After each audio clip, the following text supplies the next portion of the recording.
Now that you mention it. Nobody wants to take greater aim. That was the available.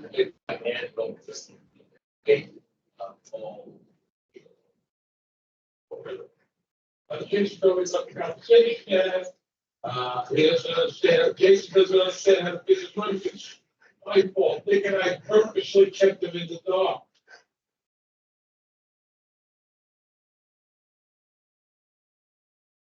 Only listening to this, the love of a mother trying to leave for her son. And she did. Well, he takes it to heart. He breaks up. He's outside sobbing. And Tony says, how many times are they going to tell you he's going to be crying? I'm not convinced of it. She didn't come in. I'm not convinced Tony's not really convinced of me that. You should. He couldn't do what he's got to do. Who's that? There we are. I was wondering where everybody was at. I was like, am I in the wrong meeting? In the wrong room. No, It's not- I was delayed on starting it. It's not April Fool's.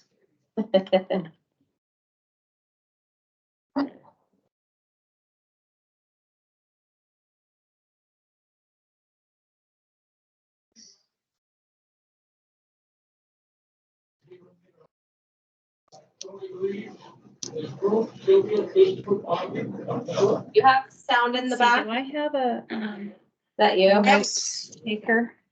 A notes taker. Yeah, this, isn't this? There's like extra, Oh, that's, It's just what they passed Okay. up to Oh. us here, right? Usually they give us the, Regular sheet, the top sheet. the agenda on it, so we can Uh-huh, take uh-huh. notes on it. I don't know if they put that in your packet or they didn't have it in your box or anything. You can get one in your box. Huh? Oh, yeah, I forgot to check my box this Okay. afternoon. I checked it on Friday though, Okay. so I didn't get it.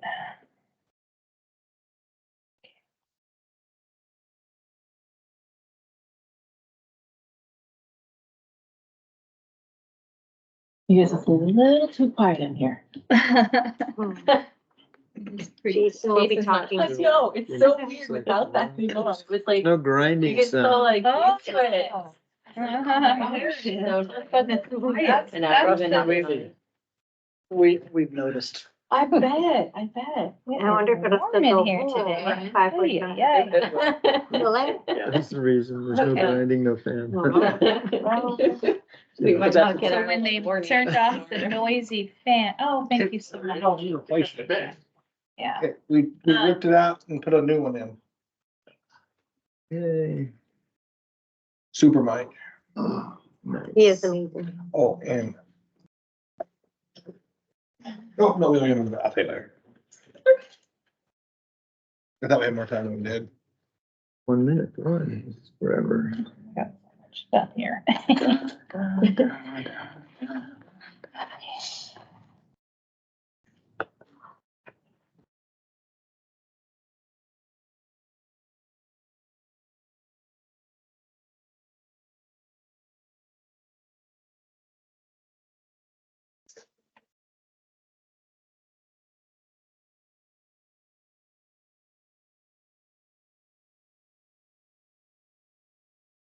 Sit here and take a nap, good. Short nap. 1 minute now. It'll be worth it, right? I thought I was gonna get two in the shop earlier, cause you know, it's spring break, it's a slower week for us. And but it was like, no, people would still come in these big groups. And I always have an extra staff time there as backup, and I'm like, oh, I just wanna sit back and take a nap, it's gonna be a long day, and I've been there since 6 AM. All right. Business is good then. And today's the Business one. has always been good. It's getting busier, busier, busier. So we'll bring this, finance committee meeting April 9th to order. I don't know if we have to do anything over there, right? You're recording, we're good, we're good. Roll call, everybody's here that we need to be here. Approval of our minutes. Does we have any changes necessary to our older minutes there? I did not see. Okay, no changes there. We'll move along to department presentations. Brian must be maybe. Or something. I'm Brian today. Brian, all right. Brian is in, at a conference, so he's not here today. Just a few changes from the last time he did an update. So Fernando was a custodian. He's now a meter reader 1, and he started on the 1st. And I'm gonna totally butcher the name, but I would say it's Lasami. And Sherry, you can correct me if I'm totally wrong. She started yesterday as an accounting assistant 1. And for the court, Pam starts next Monday, along with 2 lateral police officers, Paul and actually it's Ray, R-E-Y, Santano.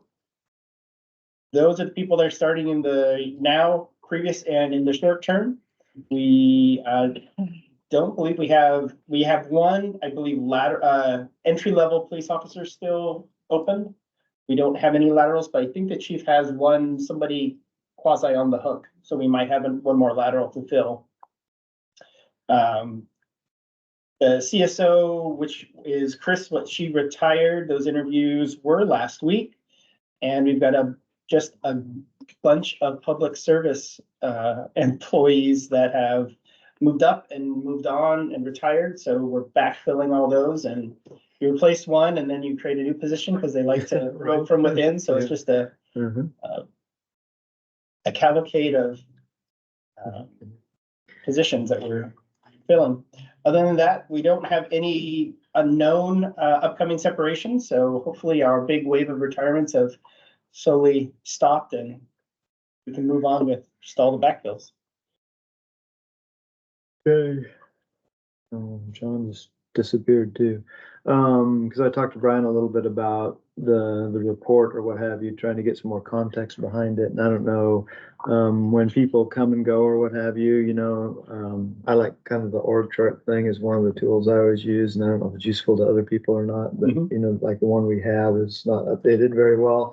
I don't know if we have a way but that's kind of a conversation with Brian, I guess, is kind of when people leave and go, kind of a checklist kind of a thing to make sure that we update some different things, because there's 47,000 pieces, right? Right. I don't know whether somebody's, the Civic Live appears to house part of that or something, but, we Civic have Live is what Brian we use Jeter as for. the police chief, to give you an idea, right? Yeah, I know Brian. I talked to Brian yesterday about, he's gonna try and take over. I know he's talked to Leslie, and Sure, I think he's gonna talk to Sherry and have HR take over all the org charts so we can keep them up to date as opposed to having them done. Whatever One's a process you payroll guys cycle. want to do, right? Yeah. So it works out, because and that for us, for internal, for the public, or for this document that we get, like, the vacancy not yet posted kind of thing, right? So, I don't know if he can add some context or not to some of those, because like the rec supervisor, it's kind of like, okay, rec supervisor is actually being kind of filled out of class with Alex right now, right, or whatever. I give you an update on the other 2. So that, just for context, because when the council or the public, sees these documents kind of thing, because we know internally type of thing, and then the vacancy not yet posted, and things like, well, your position that you're in right now, right? Is that a vacancy not yet posted, or does it fit into that thing? You're filling it right now. Yeah, technically the vacancy that's not filled is the public services director. I'm working on a class in the public services director as the development services manager.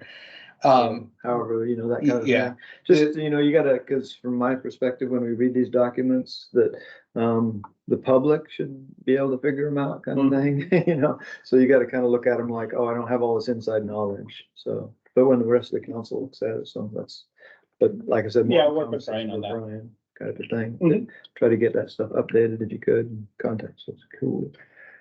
Did you folks, committee members, have any other questions about HR?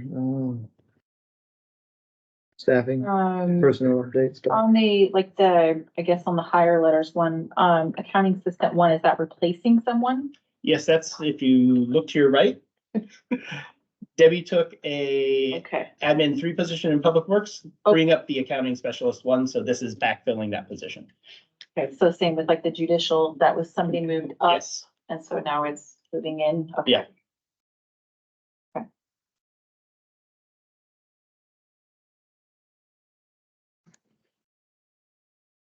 New positions don't get added, except during the budget year. And so you won't see any new positions. It'll always be like something backfilled. Okay, awesome, thank you. Wayne, did you have any questions on the HR stuff? No. Okay, Thank you. very good. So we'll move along to our discussion item, apparently a memorandum of understanding between City of Bonney Lake and Crystal's Family Center. Who's doing that? Doing. Okay, thank you. Thank you, Deputy Mayor. I'm Dina Burke, your Deputy City Attorney Prosecutor. We've identified this grant. It's put out by the Office of Violence Against Women. It's an opportunity, it's a grant specifically about cyber crimes if the grant was awarded, the funds could be used to help pay for trainings for police officers and the prosecutor's office, and also for purchasing technology to help keep up with cyber crimes and crimes that utilize computers. So in order to be eligible for the grant, we have to partner with a victim service provider. So we've identified the Crystal Judson Family Center. They are willing to partner with us. So grant funds would also be used to do either joint trainings with them. They also have some trainers and trainings of mine that they would want to utilize. And another aspect that they would want to use grant funds for would be to provide cell phones and a 3-month cell phone plan to victims. That's something that they would do because a concern that a lot of victims have with how technology is used to stalk them is that the perpetrator will put something either on their phone or their computer. So if they can get a whole new phone separate from that perpetrator, it helps them no longer be stalked or have anything happen. So the technology is always changing. So it's really great to go to these trainings to learn what the latest thing that people are doing is. Our proximity to Seattle and all the technology there means that people in this part of the country are up on the latest technology. So in order to qualify for this grant, we have to have a memorandum of understanding signed by the mayor with the Crystal Judson Family Center. If the grant is not awarded to us, there would be no obligation under the memorandum. Good. Then it looks like that's a possible max 500,000, but you're not expecting us to get that kind of funding probably, right? I mean, we're gonna ask for the max, Sure. but it's better than nothing. Yeah.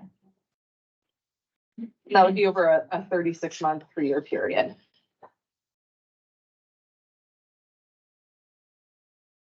Carrie's deep in thought over here. so- I'm just making sure, I was reading back through it, just to make sure if I had any.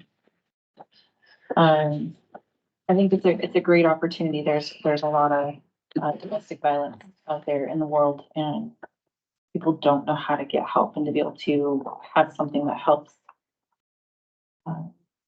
Is it just so based on this, with the violence against women, is there? I mean, there are men that have violence against them too. Is that like just women that are helped in this organization, or are there others as well? Can there? It would be for any victim of a crime that has like technology as a basis. So gender of the victim.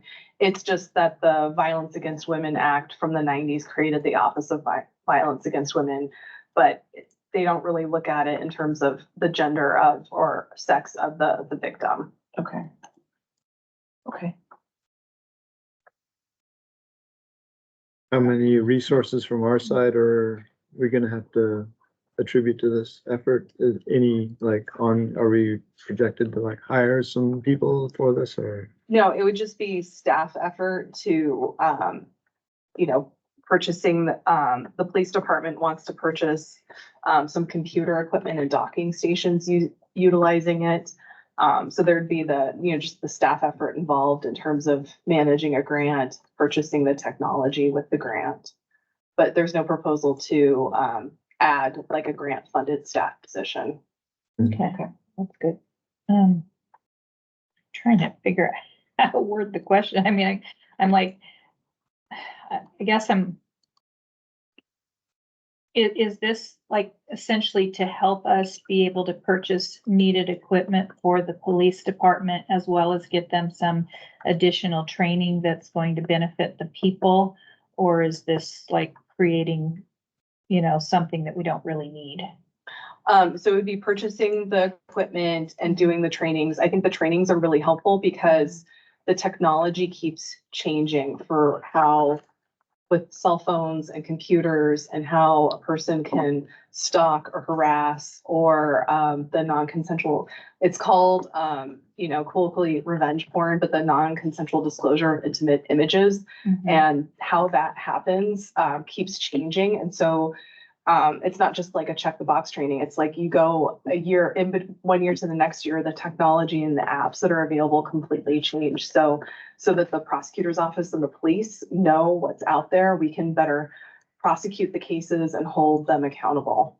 Okay, that sounds amazing. Okay.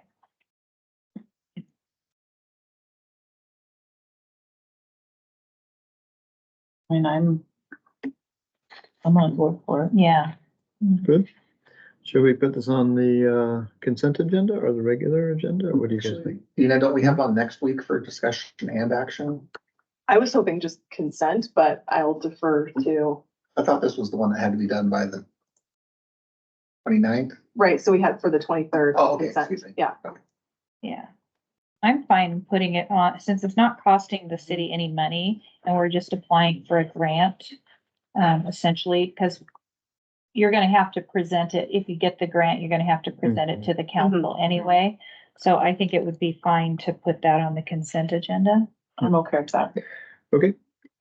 It's not Consent spending agenda money yet. is- It's not spending money and it's helping them Helping, have an yeah. extra week or two to be able to advance through this Yeah. long process of getting a grant. Awesome.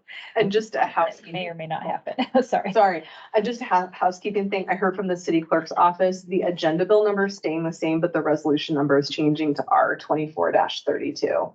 R 24-32 for the resolution. Yeah, that's just the Okay. number, just in case somebody notices the number changes, that's why. Okay.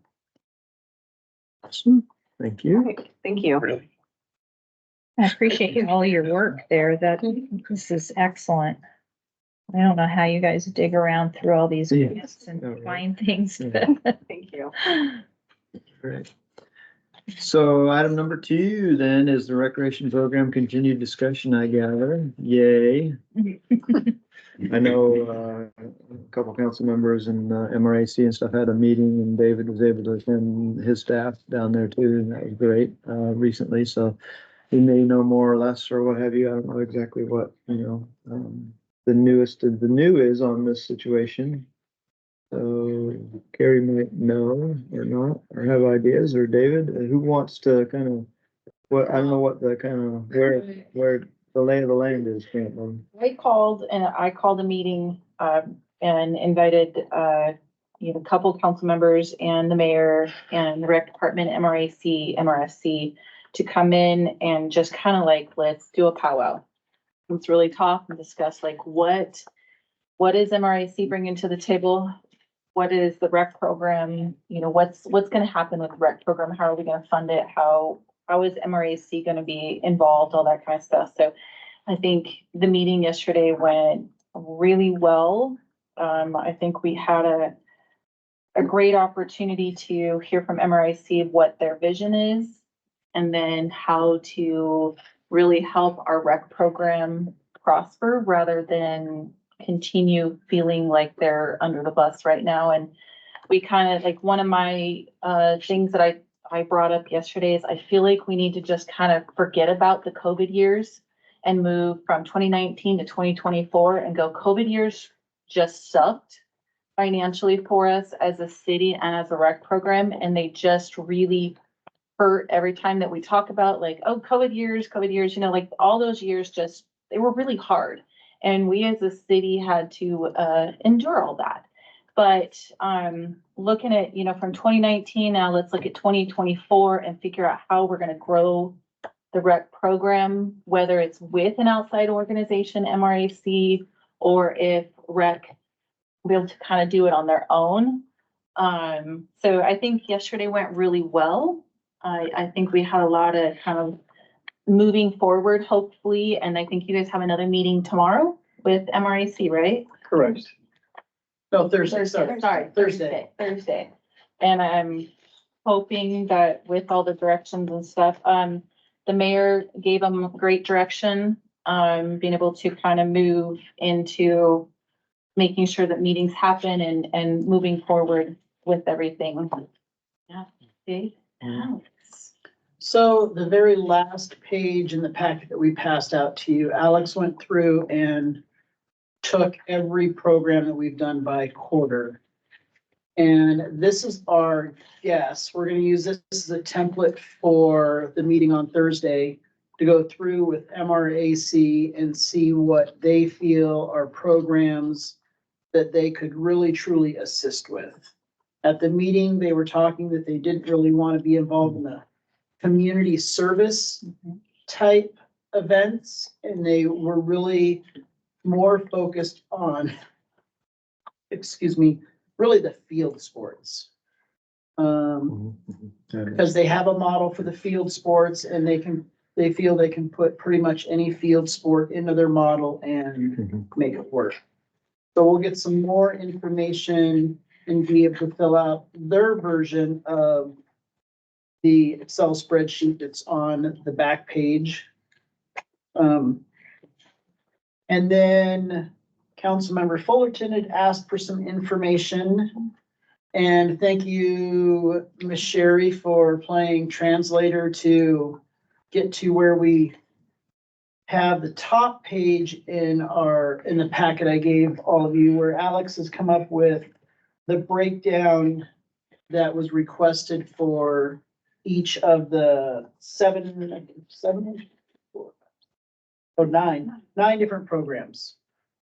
And before we got the full translation, Ms. Fullerton, this is the bars packet that I was under the impression you had wanted for the different lines. So you're the only one that's getting the full printout. Because I didn't want it to go to waste since we already had gone through and printed it. Yeah. And a couple of things that we're looking at is trying to start some conversations with some organizations that are currently not inside of the city limits. For instance, is there a conversation that we can have at the county level to one, either get the county council involved in helping support recreation? Because there are a number of students that are not in the city of Bonney Lake or the city of Sumner, but they are in the school district. And then we also have a number of students that are at the north end of the lake that participate that are not in our school district or the city. So can we get the county involved, because the Derringer area is using the recreation program? So we talked about Holly, Derringer, Sumner, Bonney Lake, the little bit of South Hill area and Pierce County unincorporated that all use the Sumner Bonney Lake, or the Bonney Lake, basically recreation program for activities. So with all of those, can we make it more of a regional approach? Just kind of what we talked about, like how do we pull all of these people together and say, hey, let's talk about money. Can you guys come in on board and help us pay for some of this? If MRAC is going to take over the field sports side, can you help us make sure that they are off the ground running with their side of things? Help us get fields. Derringer, we never thought about Derringer until somebody brought something up yesterday. We went, wait a second here. Derringer has these schools and these fields. You know, what about Tahali using their open green spaces? Yeah, so I mean, let's we just talked about let's just make this big regional approach and, trying to figure out some funding options. And we talked about using words like, the Pee Wee soccer is powered by MRAC type of things, so that it's still the Bonney Lake program, but we have MRAC running certain things. That way it's still that public-private partnership. Sure. Kelly Farms currently the hub for all the fields, and they're willing to still do that, but we need to find more fields and to be able to expand, to be able to make money and make this at least a break even or close to. We have to find more fields and opportunities for that. And they use the school district if they're powered by MRAC? Can they use it? So in meetings so far with the school district is it's not a, no, it's a, if they could possibly follow the same guidelines for fingerprinting and background checks, then that is a possibility. So mayor is going to talk with the school district and kind of say, hey, we're thinking about this as an opportunity. We want to let you guys know, we still would like to have the 1-year extension at least on the ILA. And if we can get at least that, then we have time to really like build and figure out where everything's going to go and who's going to do what. And then figure out the financial side of all of that together. And then, and with that same discussion of the mayor and the superintendent knowing like, hey, this could be an option. Can we start talking about this and how this could look if we have that public-private partnership? So he's going to talk with the superintendent about that. And then another piece of the puzzle we talked a little bit about at the meeting also was the likelihood, as has been discussed in the past, of attempting to create a metropolitan park district. But as Ms. Ryerson has pointed out, we haven't had the voter turnout, which is one big hurdle. But the second big hurdle is actually getting a voter buy-in and the agencies around us to be able to buy in on it also because of the current level of taxation from the fire district, from the school district.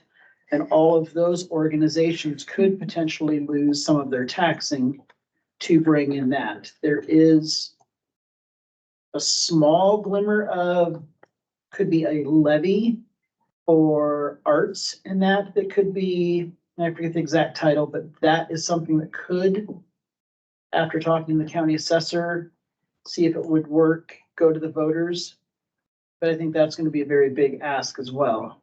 And we'd have to get some real champions on board to take something to the taxpayers for that. Mhm. Yeah. So organizationally wise, because that's what I was kind of trying to look at it.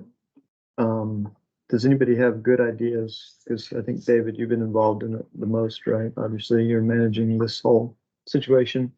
I really super appreciate your passion with the youth and everything. That's awesome. I just love that. You don't get that a lot in people, so really appreciate that. Organizationally, that's where I'm kind of trying. I heard the field sports versus the community events and stuff like that, right? Because that kind of makes a little bit of sense. But is any ideas on how that really works out in the end? Because the way I look at it, I see a lot of the resources really be in the facilities. The fields, the buildings, whatever it is, the spaces that you can program things for. So, any ideas on how? Because I think it's kind of straightforward if MRSC or MRAC, the magical new entity, Right. it says that, oh, I'm going to do, soccer. So the city of Bonney Lake is going to allocate all of this space time, I guess, to those folks and let them see what I'm saying? Because that's how they, because you'd have other events that are going to want to compete with their programming of that kind of thing. I don't know. See what I'm getting at with the organization? I don't know how this works. If I'm signing up for soccer and basket weaving or whatever, I'm going to MRAC's website or I'm going to So, the city. I feel that there's a couple of avenues that could be traveled down. One is where we're currently, for instance, if we have, excuse me, Ascend Gymnastics. People can either sign up directly at Ascend and they pay a more competitive gymnastics price, or they can sign up to the recreation program and get a recreational, more of an introductory price. And then our staff sends the list over to Ascend Gymnastics, Ascend Gymnastics for the program kids that have signed up. So there's the option where we could still take in registrations and then pay the MRAC as one option, or two, we could just be supporting and advertising MRAC to take over Pee Wee soccer. Mhm. or flag football. Mhm. And those are kind of the details that I Yeah, think we really need to look at the sheet. That's the big sheet broken down by quarter mhm, and see what they feel they could take over and how does that benefit the community overall? And how does it impact mhm. the bottom line of this program? Right, yeah. 'Cause some of those, in my mind, some of them compete with each other for resources. So if you give, they're like, okay, they're gonna run the soccer program. That's what they do. They're experts at it. They're just gonna run the whole thing. They can come to our site or whatever, and then they can sign up for soccer. And it's like, oh, you go over here and deal with those folks. They need the resource of the different fields available to them to make that happen. And that's where it gets a little bit weird in my mind, maybe because some of those fields could be, our resources that a lot of times, it's available to them, but yet there's competing uses, whatever it's the lacrosses, the rugbies, the overlaying entities, right? So how do you deal with I that? feel like that could be something where it's already dedicated during that time of year to Pee Wee soccer, say if we're Sure, talking Pee Wee yeah. soccer. So if it's already dedicated to that, it will be dedicated to that. Mhm. But Yeah, MRAC could be using the fields for their Pee Wee soccer. Yeah, oh, yeah. And I agree that like, if that's their, like, if their strength is Yeah. this, and we're just kind of Field sport. competing for players, like the city is, trying to do their Pee Wee soccer, MRAC is doing their Pee Wee soccer, and so instead of competing, Sure. we just join forces and we go. Yeah, they're the Let's, experts at it. you know. If they want to do the field sports things, I don't know how that affects our Parks and Rec situation, So Pee Wee soccer and flag football are two of the bigger bottom line revenue generators of the program. No wonder they're doing that. They don't seem to be like, I mean, I guess is this, so like if you, on your spreadsheet here, if it says Pee Wee soccer, program price is $60, number of participants, is this like each time? Or is there multiple rounds of Pee Wee soccer throughout the year? How often does that run? 2 times a year, the fall and the spring. So this just represents.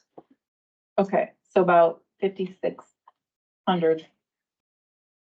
With, so just over 4,000 total with, costs of t-shirts and uniforms and stuff. When you guys start doing signups for any of this stuff? Alex is the definite pro on signups, so. For any of our type of activities, when we're beginning there, Alex? We have a quarterly brochure, so that comes out February, May, August, and November. Because I'm wondering about pricing is basically the short end of the story, right? I'm thinking that you guys can definitely increase your pricing, and I don't know who sets that or whatever and stuff like that. We plan to increase the pricing, not a lot, but we're looking at numbers right now for our summer. Sure. That brochure will be up about May 3rd. So we're working on all that. I think you guys kind of do that a little independently. I'm not aware that the council has a chart where they set that up specifically. Look at what current costs are, if we need to add any additional equipment for this season of the program. A lot of times we can keep using the same equipment. 'Cause I think my opinion is to, go ahead and increase whatever you need or want, and you'd be probably surprised that, the Bonney Lake area tends to be more affluent, but, I'm a strong supporter of scholarships and stuff like that and different things that you can do in that areas to allow people to play, but there are frankly a lot of very well-off individuals that'll pay, for a good program. So don't be afraid to, charge a little bit more than what you think, because I think our mindset's a little bit, everyone is a little bit behind where pricing is, when you go to the store and look at some of that stuff or whatever it is, it's like, you've got to be kidding me. And it's sad, but, again, make sure that we keep up with that. And I'm wondering, what is the Sumner Basketball SBA? Association, right? Is that it? We This is like learned out on tournament? Monday, right? Okay, well, I wasn't that's there, Alex's so. Basketball Academy, that is Summer. the feeder program for Sumner High School basketball. Sumner Ball Academy? Sumner Basketball. Basketball Oh, Academy. basketball. And then And there's Bonney Lake one next. Yes, There you go. Yeah, that's what I was wondering too. I learned it on Monday. Yeah, Academy. Okay, so, I'm still a little hung up on the t-shirts because I actually did reach out to All Colors. And I was told at the time that, Alex actually reached out as well. Are you aware that, number one, they will price match? And did not. they will work with you. So if you know that you have, 10 different sports, right? And each sport is gonna have like 20 t-shirts, okay? You have 20 students, 20 t-shirts. So you can base like a yearly quantity with All Colors, and they will base the price that you pay off of how many you're expected to order throughout the year. So they will work with you on that. The quantity that I got was 12 t-shirts at $15.95, but I asked for a quote on 100 t-shirts and 200 t-shirts. So for 100 t-shirts with a front and back logo with the Lando Frost and everything, you're looking at, for an adult t-shirt, $8.25. Then you're looking at a youth t-shirt for $7.95. And then if you go even further, and you can also add for an additional $6, you could add a name or a number to the back of the shirt if the players have numbers, We right? need that first. Yeah, So so, $6. yeah, and then for 200 t-shirts, and this can be throughout the year. It doesn't have to be like this month, right? So it's $7.25 for an adult and then $6.95 for a student. The numbers that I'm looking at, I mean, I literally just went to your Pee Wee soccer here, $758 for 47 players. If you would have asked for a quote on 47 t-shirts rather than 12, then you probably would have gotten closer to the $7.95 number, and that would save almost half of what you're paying out here. But it would also make it more affordable if you were going to start charging for the t-shirts over and above registration, which I firmly believe that's what needs to happen. I think that would also, I see your March numbers, you're at 98% cost recovery. So I'm kind of curious what is different in March from your monthly thing here. Because we're already taking registrations for summer camps. Okay, So Action Day Camp will be revenues that are coming in, but we won't see expenses until into July for staffing. okay. All So right, it's just kind of fake money right now because Yeah. it's there, but it's not really meant for March. Correct. Okay. Gwen, question on that. Does that, make a difference if they need different colored shirts? That's one thing okay. so it's just based off of quantity and it's based off of the quality of t-shirt that you want, which was the dry wick. And you can order, he said even like up to like 25 would be a good number if you're expected to, order more throughout the year. But even just looking at Pee Wee, you're gonna need at least 50, right? And so, and then now what is the SBA, the Academy? You have 103 for Sumner and then 86 for the Bonney Lake. Are those actually uniforms? Because those are $103. Those So, are reversible uniforms with numbers on them. okay, and so I would ask them if that's something that they can provide as well, because they do have a lot of, I think they have anything that you can get. They don't have the gis for karate. However, they would be able to either embroider and personalize those for you for a very low cost, or you could have them create a patch that's embroidered that the kids could personalize their own gi with that if it's not already.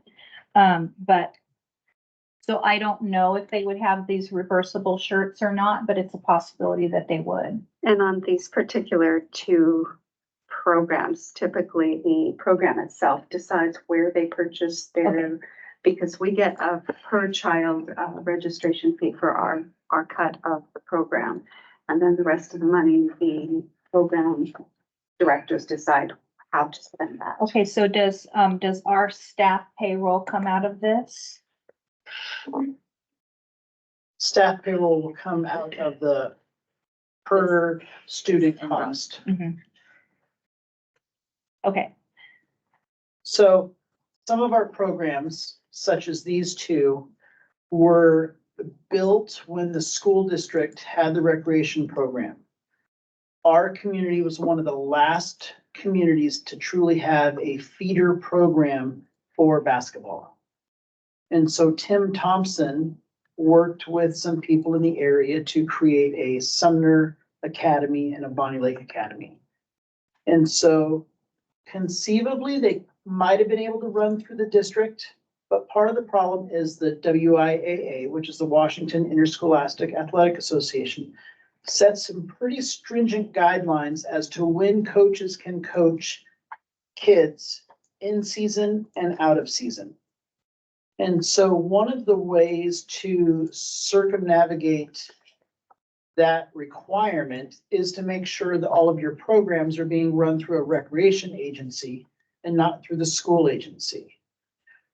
So when we have the whole B&A program in 2018, we have this program coming in at what the school district had the program coming in, and that was the agreement.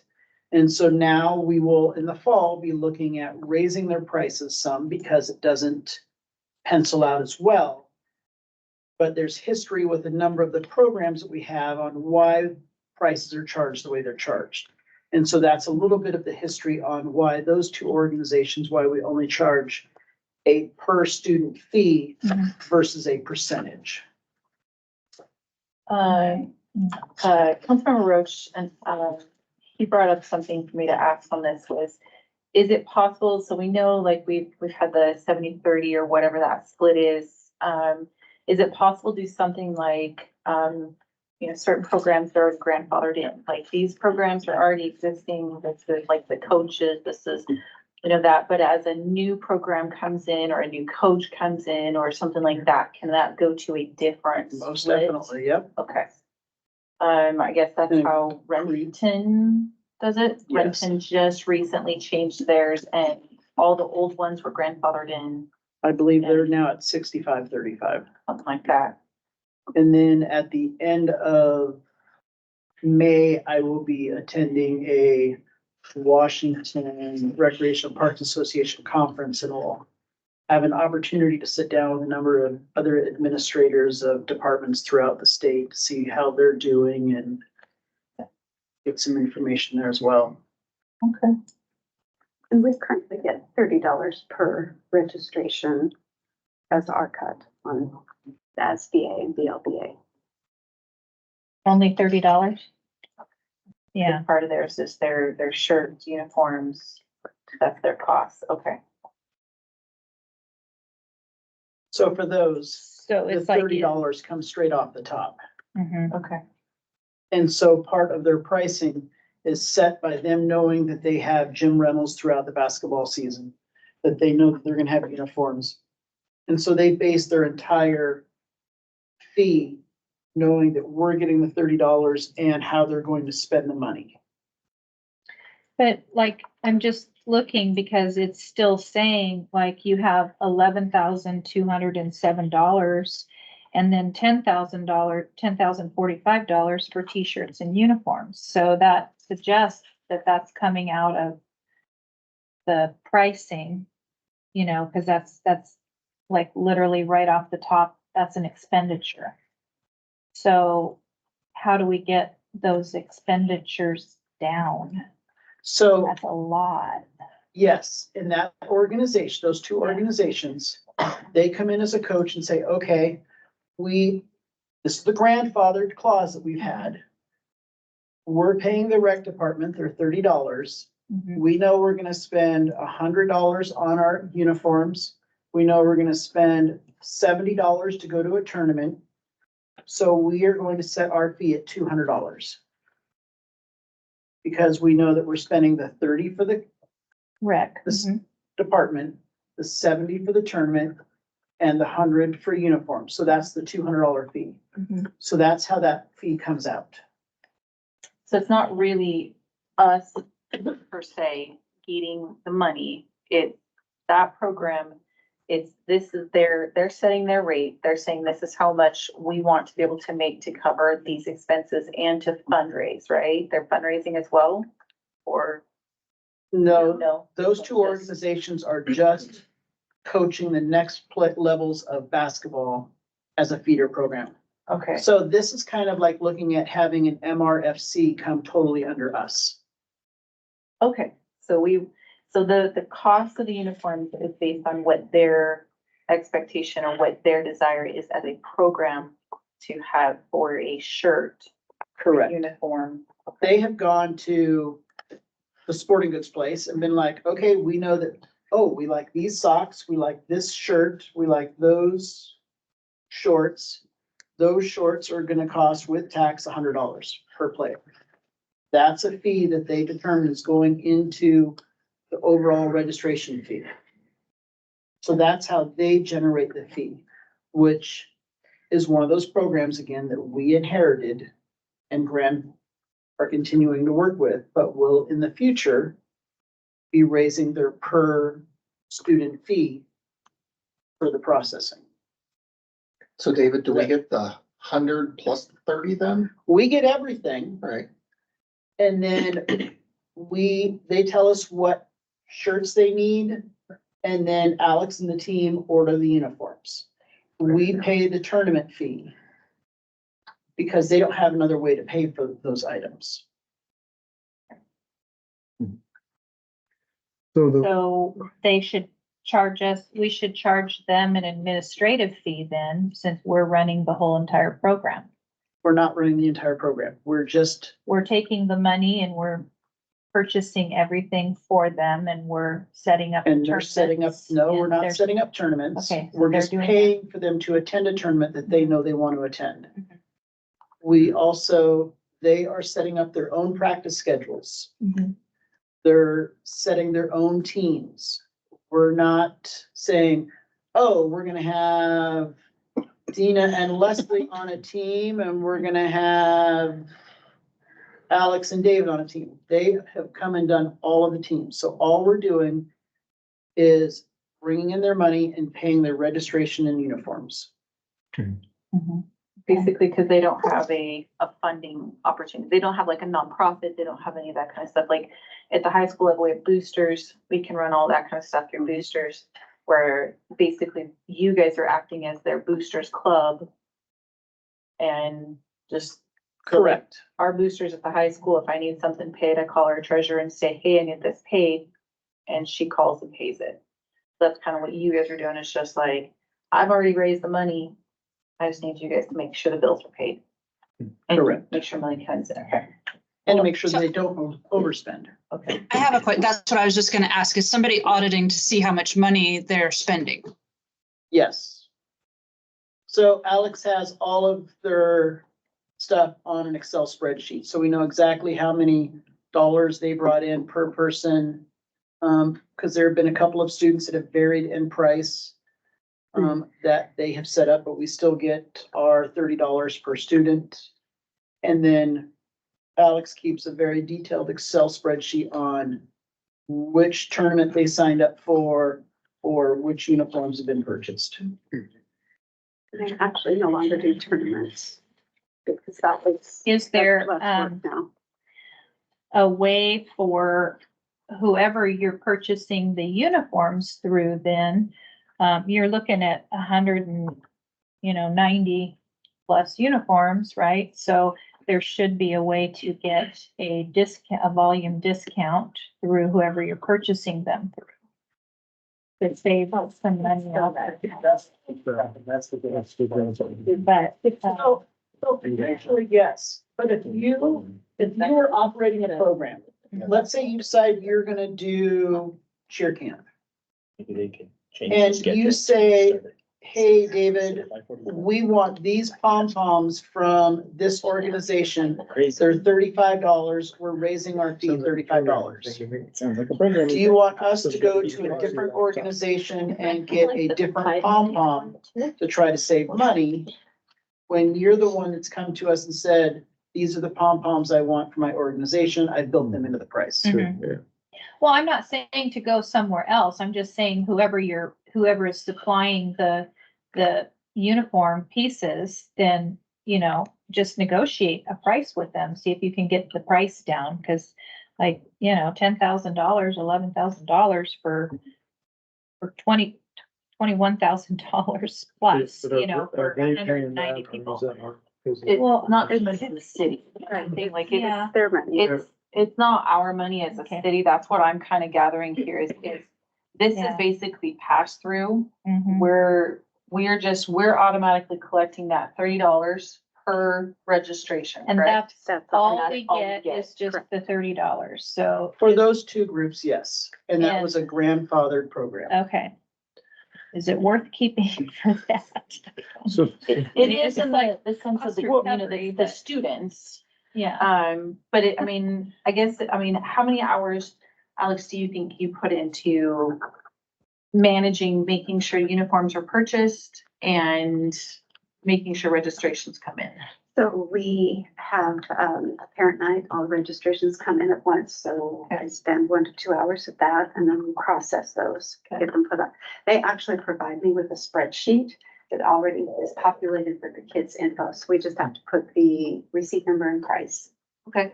Then I book gym time and then I pay the invoices. I don't even order the uniforms. Okay. They take care of that. Mhm. They work with Derringer to rent the gyms. I just pay that invoice. So it's minimal work. It's a little bit to get it started up, but after that, it runs itself. Okay, that's good. So to know. So the, not that much time. basically 6,000 that we're profiting off of it, your time is very minimal. Correct. Okay. Okay. so the registration process overall, if somebody wants any of the programs, they generally, is it still, I don't know, is it still kind of manual, basically? It is 100% manual. Mm. We were trying to get Tyler started up. Yeah, sure. Mhm. And we're one of less than 100 cities across the nation that are using Tyler. And it seems like every time we get to a point where we think we can start working on it again, we have another staff member quit. Yeah, but Or- if they're like a small organization or something, maybe it's not really their bailiwick to do Parks and Rec or something, because like, well, MRAC was mentioning they use plyometrics, which Mhm. may be more specific to field sports or whatever, because you have a lot of other camps and stuff that may not work with plyometrics or whatever. But there's gotta be like a bunch of them out there, I think I looked at the Auburn one or whatever, Auburn uses, whoever they use some other company, right? Maybe Civic Plus So, or, whatever it is, Civic Rec. a million providers, right? And it's unclear to me why we haven't done that more, because, if I can't register for the program on my mobile device, I'm not very excited about jumping in there, right? I mean, we talked about that a I'm- couple of years ago, I'm getting like- this software. Is there, and is there equipment like that you need. is there a barrier that's preventing you from saying, that, hey, I'm spending a lot of time with a lot of manual activities here of doing things, when if somebody could go on their phone and say, I want Pee Wee soccer and register, I'm gonna pay on my phone and, okay?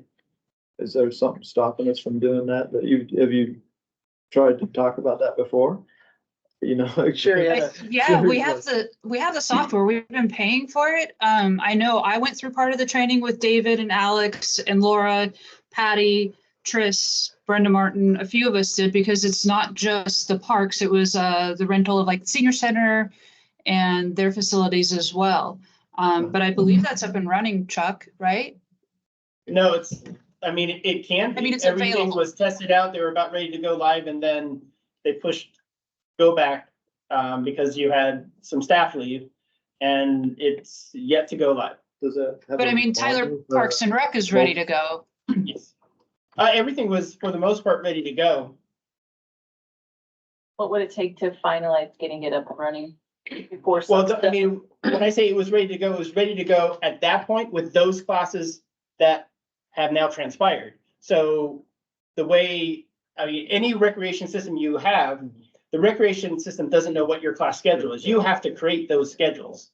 Once you have, if you do Pee Wee soccer in the fall, every fall, That's easy. you can copy, paste, change a couple of dates, and you don't have to recreate the entire class every time. But if it's a brand new system, any brand new system, you have to manually do that. So that takes time to input all that into whatever system is picked or selected or kept with Tyler Parks and Rec, whatever.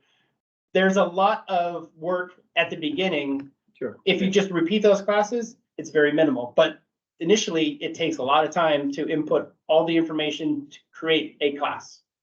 So if you guys already kind of started the process, is there stuff already in there that could just be copy pasted, change dates currently? I believe there was quite a few classes that they had created. There's a few in there, and as Chuck said, the big part is the load in and staff time. And so we have 3 staff down there right now doing everything. Sure, yeah. Interesting.